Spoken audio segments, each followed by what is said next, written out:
Hi friends, నేను మీ రాజేష్ దొంతుల. ఈరోజు మనం జామెట్రీలో మిగిలినటువంటి అకాడమీ బుక్లోని ముఖ్యమైనటువంటి ప్రశ్నల్ని నేర్చుకుందాం. అయితే ముందుగా మన ఛానల్ని సబ్స్క్రైబ్ చేయని వారు సబ్స్క్రైబ్ చేసుకోండి. ఇక్కడ ఈ ప్రశ్నలో పక్కపటం నుంచి PT parallel to QR. PT అనేది క్యూఆర్కి ప్యారలల్గా ఉందట. పీటీ ఈక్వల్ టు అలాగే పీటీ ఎంతో క్యూఆర్ కూడా అంతే. అలాగే పీక్యూ, ఆర్ఎస్, ఎస్టీ ఈ మూడు కూడా ఈక్వల్ అని చెప్పి ఇచ్చాడు. అయితే యాంగిల్ పి 110 డిగ్రీలు, యాంగిల్ పీటీఎస్ యొక్క కోణ సమద్వికరణం రేఖ క్యూఆర్ని ఎం వద్ద ఖండిస్తుందట. అయితే యాంగిల్ క్యూఎంటీ ఎంత అని చెప్పి అడిగారు. చూడండి, ఈ పటంలో ఈ పీక్యూ లైను అలాగే ఆర్టీ ఈక్వల్ ఉంటాయి, ఇవి రెండు. అలాగే పీక్యూ లైను ఆర్ఎస్ఎస్టీకి ఈక్వల్ అని ఇచ్చారు కాబట్టి ఆల్ సైడ్స్ ఈక్వల్ అయితే అన్ని యాంగిల్స్ వచ్చేసి 60 అవుతాయి, ఎందుకంటే ఈక్వలేటర్ యాంగిల్ కాబట్టి. సో ఇక్కడ మనం ఏం చేద్దామంటే ఈ పీటీ లైన్ని కొద్దిగా ఎక్స్టెండ్ చేద్దాం.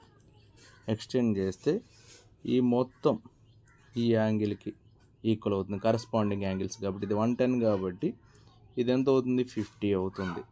సో ఇది 110 కాబట్టి 60 + 50 110 కాబట్టి ఇక్కడ 50 అవుతుంది. సో ఇప్పుడు మనం యాంగిల్ పీటీఎస్కి కోణ సమద్వికరణం రేఖని గీయాలి. ఇలా గీసామమ్మ కోణ సమద్వికరణం రేఖ, అది క్యూఆర్ని ఎం వద్ద తాకింది. ఇప్పుడు సో ప్యారలాగ్రంలో సేమ్ సైడ్ ఉన్నటువంటి ఇంటీరియర్ యాంగిల్స్ ఇంటీరియర్ యాంగిల్స్ అంటారు కాబట్టి ఇది 110 అయితే ఇది 70 అవుతుంది. మొత్తం 180 డిగ్రీలు కాబట్టి 50, 60 మొత్తం ఎంత అంటే 70 డిగ్రీస్ అవుతుంది.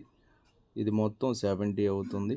సో ఇక్కడ టోటల్గా యాంగిల్ పీటీఎస్ని బైసెక్ట్ చేశారు. యాంగిల్ పీటీఎస్ని బైసెక్ట్ చేశారు కాబట్టి 70 + 60 130 కాబట్టి ఇంతవరకు యాంగిల్ ఏమవుతుంది, హాఫ్ అవుతుంది, 65 అవుతుంది. సో ఇప్పుడు మనం ఈ యాంగిల్ ఫైండ్ అవుట్ చేయాలి. ఒక క్వాడ్రిలేటర్లో సమ్ ఆఫ్ ఆల్ యాంగిల్స్ వచ్చేసి 360 కాబట్టి 110 degrees plus 65 degrees plus 70 degrees plus angle QMT equal to 360 degrees. Angle QMT equal to 360 minus 110, 65, 70, 175, 245 అవుతుంది. సో 360లోంచి 245 సబ్ట్రాక్ట్ చేస్తే 115 degrees వస్తుంది. So option 4 is correct. చూడండి, ఇక్కడ ఈ పటంలో P comma, Q comma, R కేంద్రాలుగా ఉన్నటువంటి 3 చిన్న వృత్తాలు ఉన్నాయి. ఇవి 3 కూడా సర్వసమాన వృత్తాలు. అవి 3 కూడా ఒకదానికొకటి 2 వృత్తాలను తాగుతుంది. ఈ వృత్తం ఈ రెండింటిని, ఈ వృత్తం ఈ రెండింటిని, అలా ప్రతి వృత్తము మిగతా 2 వృత్తాలను తాగుతూ మరియు పెద్ద వృత్తాన్ని కూడా తాగుతూ ఉన్నాయి. అయితే ఈ చిన్న వృత్త వ్యాసార్థం 1 సెంటీమీటర్ అని ఇచ్చాడు, పెద్ద వృత్త వైశాల్యం కనుక్కోమన్నాడు. ఇప్పుడు మనం ఈ కేంద్రాలను కలిపామనుకోండి, కేంద్రాలను కలిపితే మనకేమొస్తుందంటే ఈక్యులేటర్ యాంగిల్ వస్తుంది. ఈ ఈక్యులేటర్ యాంగిల్లో దీన్ని మధ్యగత రేఖ అంటాం. ఇప్పుడు ఈ మధ్యగత రేఖ పొడవు కనుక్కొని తర్వాత ఆ మధ్యగత రేఖ పొడవు నుంచి ఇంతవరకు, అంటే ఇది కేంద్రం కదా, PG/GS లేకపోతే ఇది ABC అనుకున్నా, AG/GD లెక్క ఈ మెజర్మెంట్ ఫైండ్ అవుట్ చేసి దానికి 1 యాడ్ చేస్తే ఈ పెద్ద వృత్తం యొక్క వ్యాసార్థం వస్తుంది. ఈ పెద్ద వృత్తం వ్యాసార్థాన్ని బేస్ చేసుకొని మనం పెద్ద వృత్త వైశాల్యం కనుక్కోవచ్చు అనమాట. సో ఇక్కడ ఫస్ట్ మనకి ఈ ఈక్యులేటర్ యాంగిల్లో మనం అబ్జర్వ్ చేస్తే ఇది 1 సెంటీమీటర్, ఇది 1 సెంటీమీటర్ కాబట్టి ఈక్యులేటర్ యాంగిల్ యొక్క సైడ్ వచ్చేసి 2 సెంటీమీటర్స్ అవుతుంది. సో ఇక్కడ అపర్లోనియస్ థియరం మనం అప్లై చేద్దాం. ఏంటి అపర్లోనియస్ థియరం? AB² అంటే ఇక్కడ PQ² అలాగే PR² PQ² plus PR² equal to 2 into, ఇది ఎస్ అని పేరు పెట్టండి, 2 ఇంటూ PS² ప్లస్ QS² అవుతుంది. ఇక PQ² ప్లస్ PR² అంటే PQ అంటే 2² plus 2² equal 2 into PS² plus QS² అనేది QS అంటే అందులో హాఫ్ కదా, 1² అవుతుంది. 2 స్క్వేర్ ప్లస్ 2 స్క్వేర్ అంటే 4 ప్లస్ 4 8 అవుతుంది. 2 ఇంటూ పిఎస్ స్క్వేర్ ప్లస్ 1 అవుతుంది. 2 1s 2 4s. So PS square equal to 4 minus 1. PS equal to root of 4 minus 1 అంటే 3. పిఎస్ వాల్యూ √3 వచ్చింది. సో అంటే పిఎస్ √3 అంటే మధ్యగత రేఖ పొడవు √3 వచ్చింది. ఇప్పుడు మధ్యగత పొడవు అనేది √3 కాబట్టి ఇప్పుడు మనం ఏం ఫైండ్ అవుట్ చేద్దామంటే ఇంతవరకు ఈ పీజీ వరకు ఫైండ్ అవుట్ చేద్దాం.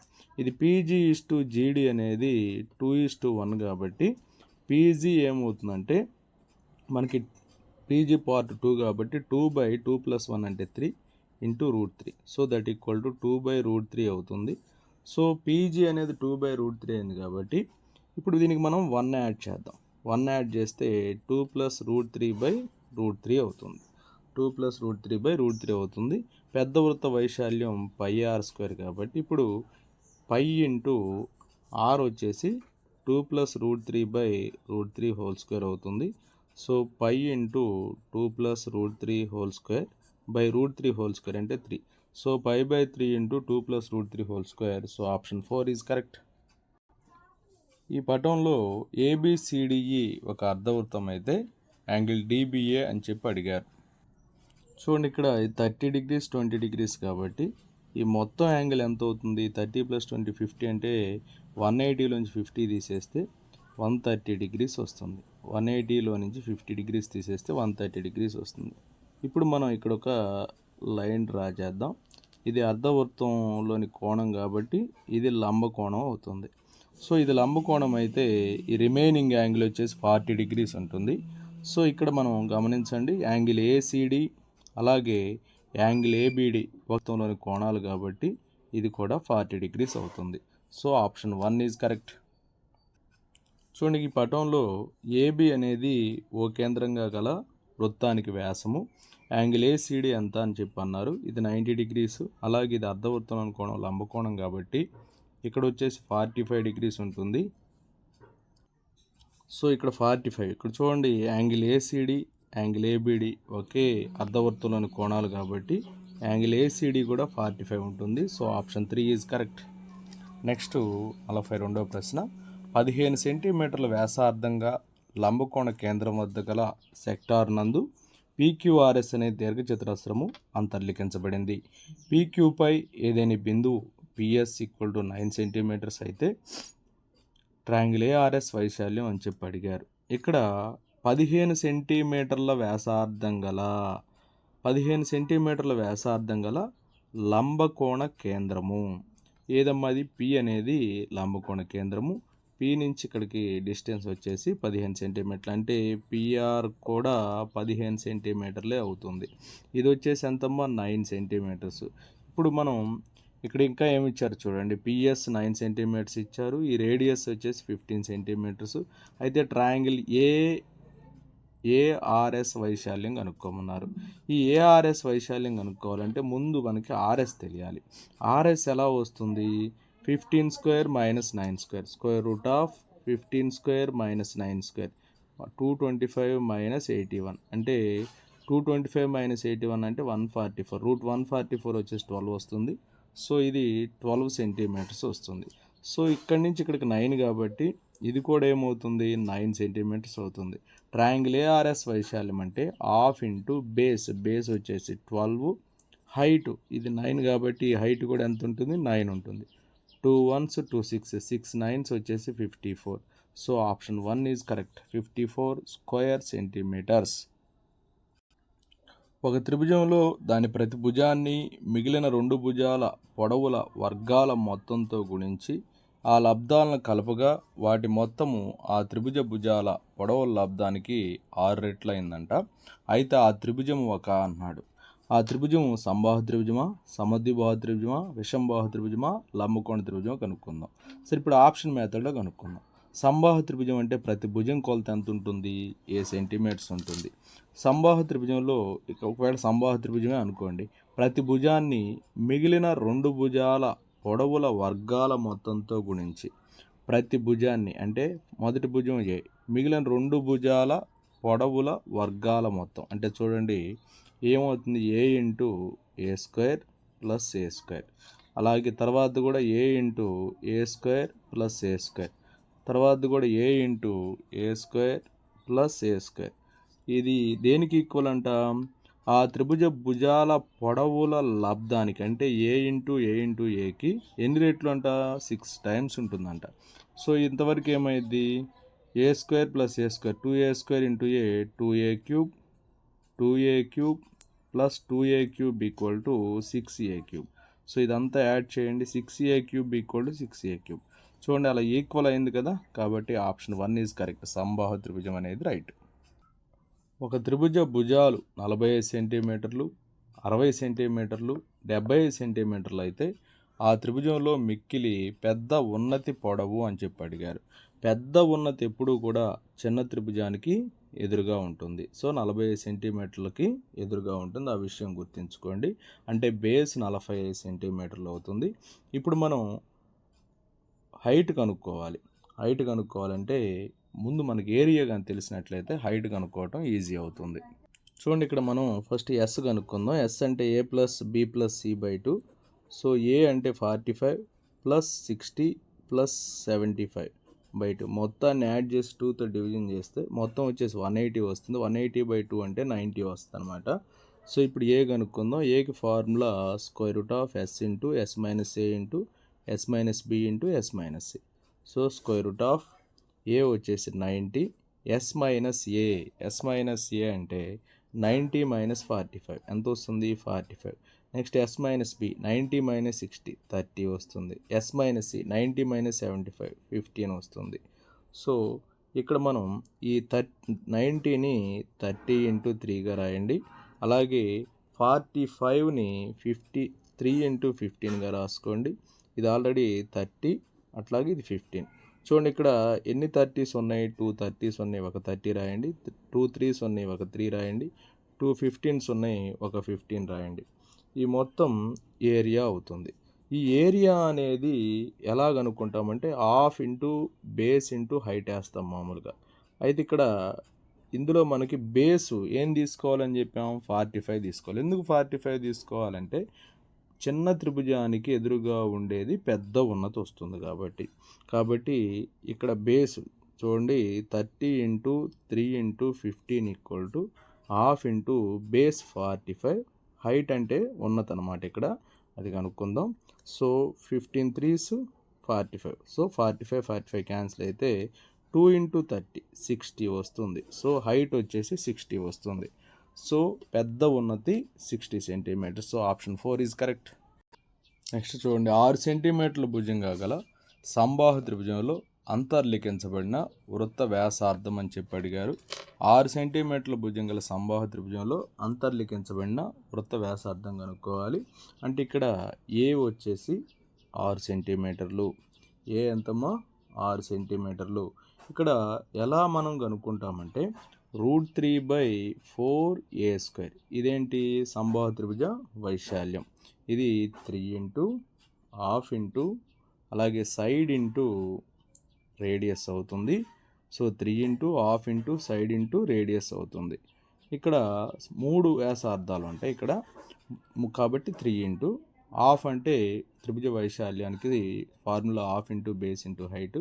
ఇక్కడ బేస్ అంటే సైడ్ అమ్మ ఇంటూ రేడియస్ అవుతుంది. సో √3/4 ఇంటూ a² అంటే 6². 3 ఇంటూ 3 రేడియస్ ఉంటాయి కాబట్టి హాఫ్ ఇంటూ సైడ్ వచ్చే 6. ఇప్పుడు మనకి రేడియస్ అనేది తెలియదు, కనుక్కోవాలి. 2 1s 2 3s. సో ఇక్కడ √3/4 ఇంటూ 6² అంటే 36 equal to 3 3s 9 9r 9 1s 9 4s 4 4 cancel అయితే r ఈక్వల్ టు √3 వస్తుంది. So option 4 is correct. Next, ఈ క్రింది వానిలో భ్రమణ సౌష్ఠవం ఉండని ఆకారం ఏది అని అడిగాడు. చతురస్రము, వృత్తము, క్రమషడ్భుజి ఇవన్నీ కూడా భ్రమ సౌష్ఠవాన్ని కలిగి ఉంటాయి. చతుర్భుజానికి భ్రమ సౌష్ఠవం ఉండదు. So option 4 is correct. ఆంగ్ల భాషలోని పెద్ద అక్షరాల్లో రేఖా సౌష్ఠవం గల అక్షరాల సంఖ్య అని చెప్పి ఇచ్చాడు.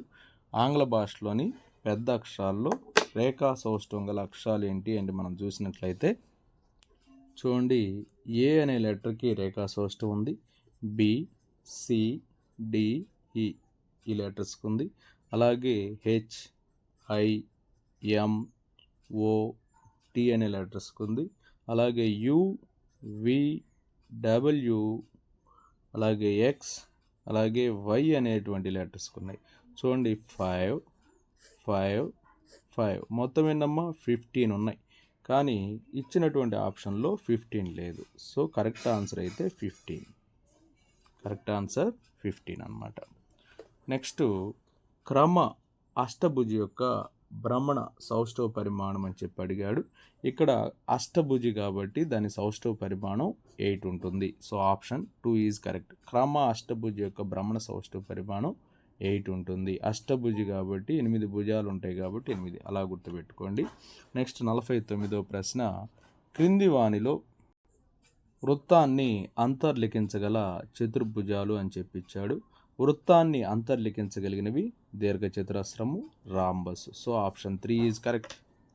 నెక్స్ట్ 50వ ప్రశ్న, ప్రక్క పటంలో ఓ కేంద్రంగా గల వృత్తానికి పి అనే బాహ్య బిందువు నుంచి గీచిన స్పర్శరేఖలు పిఏ, పివి వృత్త వ్యాసార్థం 3 సెంటీమీటర్లు అయితే పిఏఓబి వైశాల్యం ఎంత అని చెప్పిచ్చారు.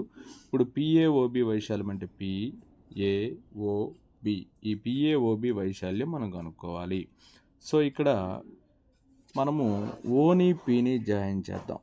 ఓని పీని మనం జాయిన్ చేసినట్లయితే ఈ విధంగా వస్తుందమ్మా. ఓని పీని జాయిన్ చేస్తే ఆ విధంగా వస్తుంది. సో ఇక్కడ ఈ యాంగిల్ బైసెక్ట్ అవుతున్నప్పుడు అంటే 30 degrees వస్తుంది. సో సైన్ థీటా వేసామంటే మనకు సైన్ 30 degrees వేస్తే ఇప్పుడు సైన్ 30 అంటే ఆపోజిట్ సైడ్ బై హైపోటెనస్ అవుతుంది. సో ఇక్కడ హైపోటెనస్ అంటే ఇది కాబట్టి ఓపీ కాబట్టి మనకు ఉపయోగం ఉండదు. సో ట్యాన్ థీటా వేద్దాం. ట్యాన్ థీటా వేస్తే opposite side by adjacent side అవుతుంది. So tan 30 degrees equal to opposite side 3 centimeters by AP. AP అనేది ఈ విధంగా మనకు వస్తుంది. ట్యాన్ 30 అంటే 1/√3 ఈక్వల్ టు 3/AP అవుతుంది. That implies AP equal to 3√3 అంటే బేస్ వచ్చింది, హైట్ తెలుసు మనకి. సో ఇప్పుడు మనం ఇంతవరకు ట్రయాంగిల్ ఓఏపీ ఏరియా కనుక్కుందాం. సో ఈ ఏరియా ఈక్వల్ కాబట్టి ఒకేసారి డైరెక్ట్గా వేసేద్దాం. ఇక్కడ 2 ఏరియాస్ ఉన్నాయి కాబట్టి 2 ఇంటూ హాఫ్ ఇంటూ బేస్ వచ్చేసి ఇప్పుడే మనం ఫైండ్ అవుట్ చేసాం 3√3 ఇంటూ హైట్ వచ్చేసి 3 అనమాట. 2కి 2 క్యాన్సిల్ అయితే 3 3s ఎంతమ్మా 9/3 వచ్చింది. So 9/3 option 3 is correct. ఈ క్రింది వానిలో దీర్ఘగణం యొక్క వలచిత్రం కానిది అన్నాడు. ఇక్కడ మనం ఈ పటాలను మనం గమనించినట్లయితే అన్నీ కూడా ఈ ఏదర్ సైడ్స్ ఉన్నాయి. ఇక్కడ ఏదర్ సైడ్స్ ఉన్నాయి, ఇక్కడ ఏదర్ సైడ్స్ ఉన్నాయి. బట్ ఇక్కడ ఈ రెండు మాత్రం సేమ్ సైడ్ ఉన్నాయి. దీంతో మనం దీర్ఘగణాన్ని నిర్మించలేము. సో ఆప్షన్ 3 అనేది దీర్ఘగణం యొక్క వలచిత్రం కాదు. చూడండి, ఈ పటం నుండి పంచభుజి ABCDE వైశాల్యం కనుక్కోవాలి. ఈ ABCDE వైశాల్యం కనుక్కోవాలి. ఇక్కడ ఈ పటంలో మనం గమనిస్తే EF అనేది ADకి ప్యారలల్గా ఉంది. సో ADE వైశాల్యం అనేది ADF వైశాల్యానికి సమానం అవుతుంది. ఎందుకంటే ఒకే భూమి, ఒకే సమాంతర రేఖల మధ్య ఉన్న 2 త్రిభుజ వైశాల్యాలు సమానం కాబట్టి. సో ADE వైశాల్యము ADF వైశాల్యానికి సమానం అవుతుంది. అలాగే మనం గమనించినట్లయితే ఇక్కడ కూడా ఇవి ఈ 2 త్రిభుజాలు ఇది ఇక్కడ ఒక నేమ్ ఇచ్చుకోండి, G అని ఇవ్వండి. ట్రయాంగిల్ AGF, అలాగే ట్రయాంగిల్ ఆల్రెడీ G ఉంది కాబట్టి H ఇద్దాం. ట్రయాంగిల్ AHF అలాగే ట్రయాంగిల్ CHG కూడా మనకి సేమ్ ఏరియాని కలిగి ఉంటాయి. ఎందుకంటే ఇవి కూడా సర్వసమాన పటాలు. ఇక్కడ మనము రూల్ అప్లై చేస్తాం. సో ఇవి రెండు కూడా ఈక్వల్ అవుతాయి. ఎలా ఈక్వల్ అవుతాయి అంటే ఈ ఏరియాకి ఈ యాంగిల్కి ఈక్వల్ అవుతుంది. అలాగే ఈ యాంగిల్ వచ్చేసి ఈ యాంగిల్కి ఈక్వల్ అవుతుంది. వర్టికల్ ఆపోజిట్ యాంగిల్స్ ఈక్వల్ అవుతాయి. కో స్వరూపతను బట్టి ఇవి రెండు కూడా సర్వసమానాలు అవుతాయి. కాబట్టి ట్రయాంగిల్ ABCDF కాస్త ట్రయాంగిల్ ABCG అంటే సీన్ తీసేసుకొని ట్రయాంగిల్ ABG వైశాల్యానికి ఈక్వల్ అవుతుంది. So option 4 is correct. చూడండి, ఇక్కడ ఒక చతుర్భుజం యొక్క వైశాల్యం A1 అన్నారు. దాని మధ్య బిందువుల్ని కలపగా ఏర్పడిన చతుర్భుజ వైశాల్యం A2 అన్నాడు. సో రెండవ చతుర్భుజం మధ్య బిందువుని కలిపితే A3 అన్నాడు. అలాగా చేస్తే ఇక్కడ A1 అనేది 192 అయితే A2 అనేది మధ్య బిందువుని కలిపితే ఏర్పడింది కాబట్టి అందులో హాఫ్ ఉంటుంది. 192/12. ఇప్పుడు 2 9s 2 6s వస్తుంది. అప్పుడు A3 వచ్చేసి దీంట్లో హాఫ్ ఉంటుంది, 96/2. 96/2 అంటే 48. నెక్స్ట్ A4 అంటే 48/2 అంటే 24 వస్తుంది. A5 అంటే 24/2 అంటే 12 వస్తుంది. A6 అంటే 12/2 అంటే 6 వస్తుంది. నెక్స్ట్ A7 అంటే 6/2. 6/2 అంటే 3 వస్తుంది. సో ఇక్కడ అడిగింది కూడా A7 కాబట్టి ఆప్షన్ 4 ఈజ్ కరెక్ట్.